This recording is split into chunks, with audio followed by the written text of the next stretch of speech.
Hello दोस्तों, आपका स्वागत है अपने यूट्यूब चैनल इच्छू क्लासेज में। आज मैं फिर से बिहार डीएलएड एंट्रेंस एग्जाम के लिए हिंदी के प्रैक्टिस सेट लेकर आई हूँ। आप लोग ध्यान से देखिएगा और वीडियो अच्छा लगे तो लाइक सब्सक्राइब शेयर जरूर कीजिएगा।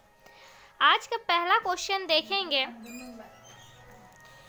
इनमें से कौन सा वाक्य अशुद्ध है? अशुद्ध वाक्य बताना। आप लोग इस क्वेश्चन को ध्यान से देखिएगा क्योंकि हर एग्जाम में हम देखे हैं एक क्वेश्चन अशुद्ध से जरूर पूछा गया है, तो इसलिए आप लोग सारे क्वेश्चन को ध्यान से देखिएगा।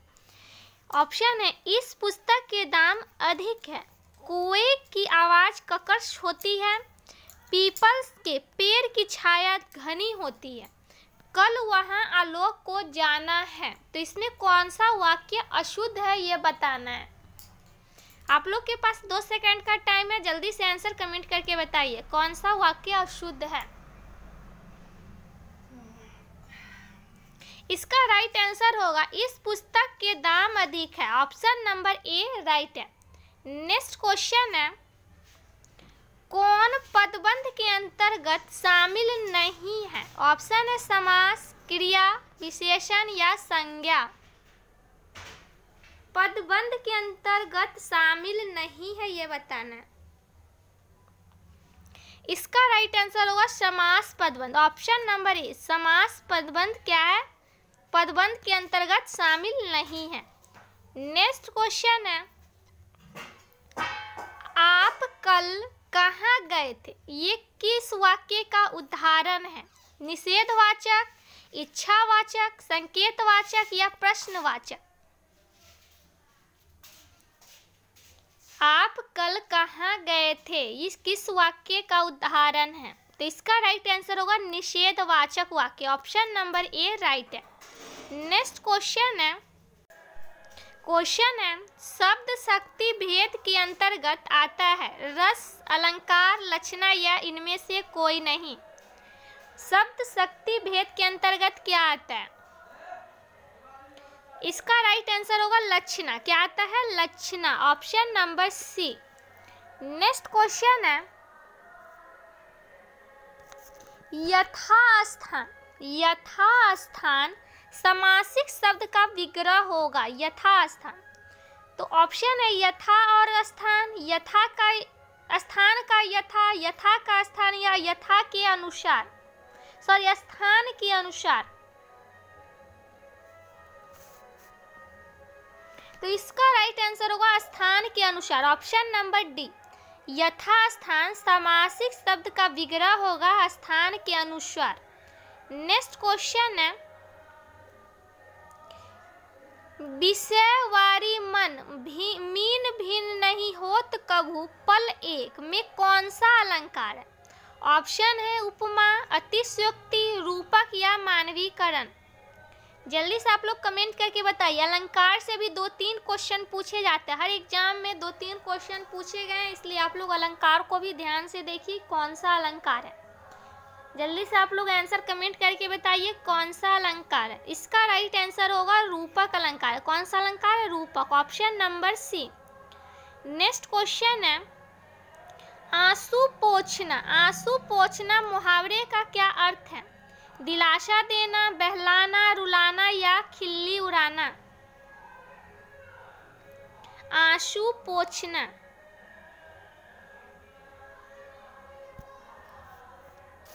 इसका राइट आंसर होगा दिलासा देना। आंसू पोंछने का अर्थ होगा दिलासा देना। ऑप्शन नंबर ए।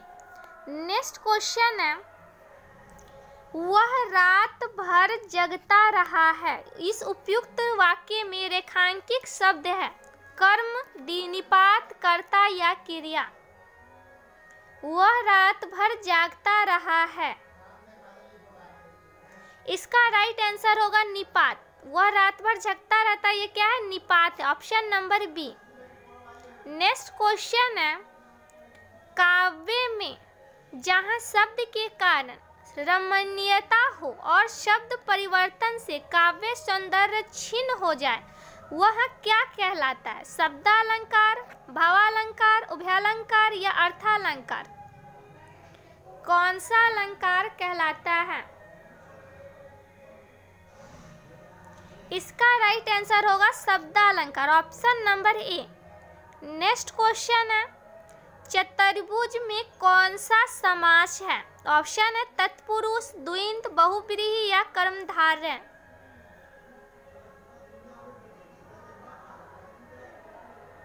इसका राइट आंसर होगा बहुव्रीहि। चतुर्भुज कौन सा समास है? बहुव्रीहि, option number C. Next question है, निम्न में कौन सा वाक्य शुद्ध है? तुम्हारे भाई भतीजे विद्वान हैं। राम और सीता आई थी, विधानसभा में प्रस्ताव स्वीकार हुआ, मेरे लिए पढ़ता हूँ। इसमें शुद्ध वाक्य बताना, कौन सा वाक्य शुद्ध है? इसका राइट आंसर होगा तुम्हारे भाई भतीजे क्या है? विद्वान है, option number A. Next question है, वाच्य। वाच्य के कितने भेद हैं? ऑप्शन है 4, 3, 5 या 2।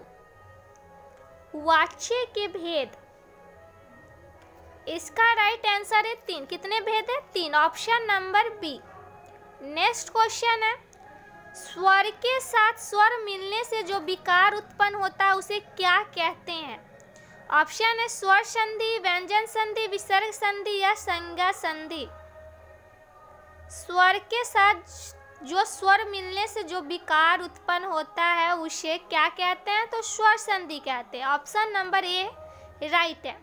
नेक्स्ट क्वेश्चन है, ओज गुण का प्रयोग किस रस में होता है? हर्ष रस, वीर रस, वात्सल्य रस या श्रृंगार रस? ओज गुण का प्रयोग वीर रस में होता है। कौन से रस में? वीर रस में, ऑप्शन नंबर बी राइट है। नेक्स्ट क्वेश्चन है, सवैया में कितने चरण होते हैं? 4, 3, 6 या 2? सवैया में चरण बताना, कितने चरण होते हैं?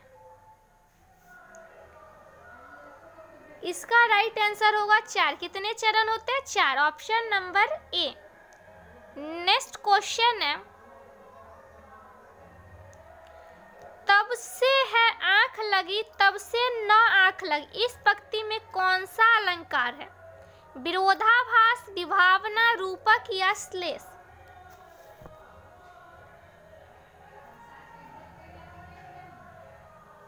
इसका राइट आंसर होगा विरोधाभास। कौन सा अलंकार है? विरोधाभास, ऑप्शन नंबर ए राइट है। नेक्स्ट क्वेश्चन है, छंद के कितने अंग होते हैं? ऑप्शन है 8, 6, 5 या 7। इसका राइट आंसर होगा 8। छंद के कितने अंग होते हैं? 8, ऑप्शन नंबर ए राइट होगा। नेक्स्ट क्वेश्चन है, सीता किताब पढ़ती है, इस वाक्य के अनुसार निम्नलिखित में से कौन सा विकल्प सही है? सीता विधेय, किताब उद्देश्य, सीता उद्देश्य या पढ़ती है उद्देश्य? सही विकल्प बताना, सीता किताब पढ़ती है।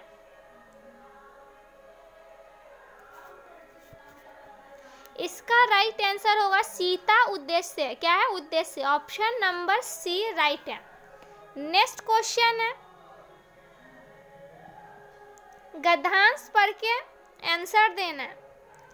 मनुष्य एक सामाजिक प्राणी है, उसका धर्म है कि वह स्वयं जिए और दूसरों को भी क्या जीने दे। वह अपने सुख दुख के साथ दूसरों के सुख की ओर भी ध्यान दे, अपने स्वार्थ को छोड़कर दूसरों के हित को भी सोचे। अपना स्वार्थ सिद्ध करना मानवता नहीं है, परहित ही सच्ची मानवता है। यही सच्चा धर्म है। मनुष्य अपनी क्षमता या सामर्थ्य के अनुसार परहित कर सकता है। वह मन से, धन से या तन से अथवा तीनों से दूसरों की भलाई कर सकता है। दूसरों के प्रति सच्ची सहानुभूति रखना ही परहित है। किसी को संकट से बचाना, किसी को कुमार्ग से हटाना, किसी दुखी और निराशा व्यक्ति को सांत्वना देना भी परहित के ही अंतर्गत आता है। भगवान राम ने ऋषि मुनियों की तपस्या में बाधा डालने वाले राक्षसों का क्या किया था? संहार किया था। ईसा मसीह ने अपने लोगों का उत्थान किया और सम्राट अशोक ने स्थान स्थान पर कुएं, तालाब आदि खुदवाकर जनता का क्या किया? उपकार किया था। और यही मानवता का प्रमुख धर्म है।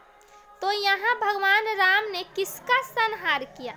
देवों का, राक्षसों का, या हिरण का, या बंदरों का? तो इस गद्यांश में हम देखे हैं भगवान राम ने किसका संहार किया? तो राक्षसों का संहार किया। ऑप्शन नंबर बी क्या होगा? राइट होगा। तो नेक्स्ट क्वेश्चन देखेंगे, चंदन विष व्यापत नहीं लपटे रहत भुजंग, इस उपयुक्त पंक्ति में कौन सा अलंकार है? वक्रोक्ति अलंकार, रूपक अलंकार, श्लेष अलंकार, या अदत्त गुण अलंकार? कौन सा अलंकार है? तो इसका राइट आंसर होगा ऑप्शन नंबर डी, अतत गुण अलंकार। ऑप्शन नंबर डी क्या है? राइट है। नेक्स्ट क्वेश्चन है, टांग अड़ाना। टांग अड़ाना इस मुहावरे का अर्थ क्या होगा? टांग अकड़ना, अड़चन डालना, प्रभाव डालना, या मदद करना? तो इसका राइट आंसर होगा अड़चन डालना। किसी भी काम के अंदर किसी और के काम में टांग अड़ाने का मतलब क्या होता है? अड़चन डालना। तो ऑप्शन नंबर बी क्या होगा? राइट होगा। नेक्स्ट क्वेश्चन देखेंगे, सपना क्या है? नयन सेज पर सोया हुआ आंख का पानी में ये कौन सा अलंकार है? श्लेष, अनुप्रास, उत्प्रेक्षा, या रूपक? तो इसका राइट आंसर होगा रूपक। कौन सा अलंकार है? रूपक। Option number D. Next question है, नील परिधान बीच सुकुमारी, खुल रहा था मृदुल खुला अंग, खिला हो ज्यों बिजली का फूल, मेघ वन बीच गुलाबी रंग। तो इस पंक्ति में कौन सा अलंकार है? उत्प्रेक्षा, श्लेष, यमक, या रूपक?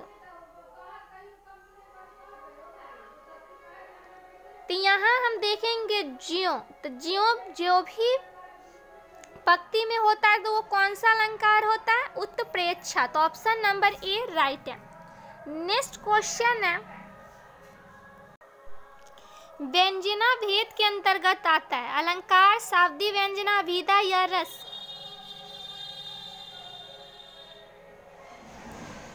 व्यंजना के दो भेद होते हैं, उसके अंतर्गत क्या आता है? शाब्दी व्यंजना। Option number B. आर्थी और शाब्दी व्यंजना किस व्यंजना के भेद के है? तो व्यंजना भेद के अंतर्गत आता है। ऑप्शन नंबर बी राइट है। नेक्स्ट क्वेश्चन है, अभिनव गुप्त के अनुसार रस का कितने प्रकार है? 11, 10, 8, या 9? अभिनव गुप्त के अनुसार बताना है रस के प्रकार। तो इसका राइट आंसर होगा ऑप्शन नंबर डी। कितने हैं? डी, 9 है। ऑप्शन नंबर डी क्या है? राइट है। रस के 9 भेद है अभिनव गुप्त के अनुसार। तो आज के लिए बस इतना ही। रोज ऐसे ही वीडियो प्राप्त करने के लिए आप लोग चैनल को सब्सक्राइब कर ले और अपने दोस्तों में भी शेयर करें जिनको इसका लाभ मिल पाए। और आप लोग टेंशन ना करें क्योंकि हिंदी के बहुत ही हल्का क्वेश्चन पूछा जा रहा है। तो आप लोग सारे क्वेश्चन को ध्यान से देखिए और सारे क्वेश्चन को बना के आइए, क्योंकि अलंकार से 2-3 क्वेश्चन पूछे जाते हैं। तो यहाँ हम अलंकार भी बताए हैं, तो आप लोग सारे क्वेश्चन को ध्यान से देखिएगा। तो आज के लिए बस इतना ही। आप लोग को इससे डीएलएड से जुड़े कोई भी जानकारी पाने के लिए टेलीग्राम को ज्वाइन कर लीजिए। अगर पीडीएफ पाना है तो टेलीग्राम से ज्वाइन हो जाइए, तो आप लोग को सारी जानकारी टेलीग्राम से मिलेगी। तो आज के लिए बस इतना ही।